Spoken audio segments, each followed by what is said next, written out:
哪一句闽南谚语意味从事交通运输行业的人生命的风险很高？闽南谚语取材于台湾闽南语常用词词典。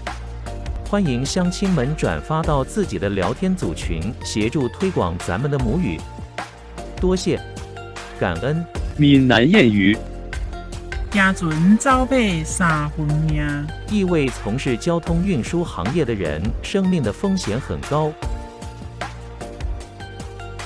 谢谢您的观赏，希望您会喜欢我为您制作的影片，请支持我，点击 subscribe， 然后再单击小铃铛，请点击下面观看同一系列的影片。